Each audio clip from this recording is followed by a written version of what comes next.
qu'on était établissement pilote, puisque seul service de milieu ouvert dans l'association Camp Narmor. On a été donc dès le départ dans le COPIL, avec ma directrice adjointe, et également établissement pilote pour la mise en place du nouveau logiciel. Sur le terrain, au niveau des équipes, on les a préparées en amont à l'arrivée d'un nouveau logiciel à travers des réunions, les réunions d'équipe, les réunions générales. Et dans un second temps, après avoir choisi, mais aussi comme sur la base du volontariat, les différents référents métiers du service, on a fait des premières réunions avec eux et des réunions également avec eux sur le paramétrage du logiciel qu'il a fallu adapter à un service de milieu ouvert. Les référents métiers, aujourd'hui toujours, sont présents, c'est toujours les mêmes depuis le début au sein du service, sont des personnes que les collègues peuvent facilement interpeller quand ils ont des questions en lien avec l'utilisation du logiciel. S'ils peuvent y répondre, ils leur répondent directement, il y a beaucoup de solidarité. Et si ce n'est pas le cas, les référents métiers dont je fais partie peuvent faire remonter leurs questions, leurs interrogations au siège, ou également sur des demandes d'évolution directement auprès de Teranga.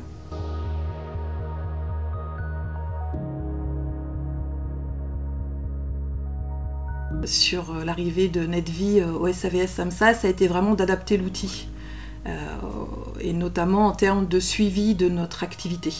On utilisait beaucoup d'outils Excel, de tableaux Excel, et notre attente était de pouvoir centraliser tous ces différents outils dans un seul et même logiciel. Donc ce qu'on a pu faire avec NetVie, en détournant certaines fonctionnalités du logiciel, notamment sur les activités que nous on a transformées pour que ça puisse être là où les personnes, enfin les professionnels, puissent rentrer leur compte rendu, notamment de VAD, de visite à domicile.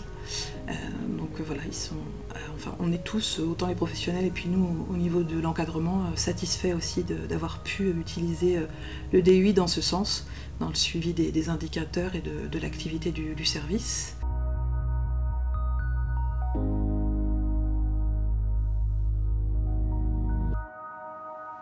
En tant que responsable de service, je l'utilise en lien avec les professionnels du service pour tout ce qui concerne les informations autour des personnes accompagnées, donc tout ce qui est partie administrative, mais également les transmissions, les comptes rendus de visite à domicile que peuvent inscrire les professionnels éducatifs.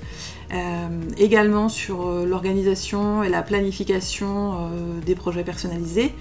Et idem pour les réunions, donc les réunions d'équipe, les réunions de coordination également. Et puis l'intérêt aussi, c'est qu'on peut y retrouver du coup tous les comptes rendus.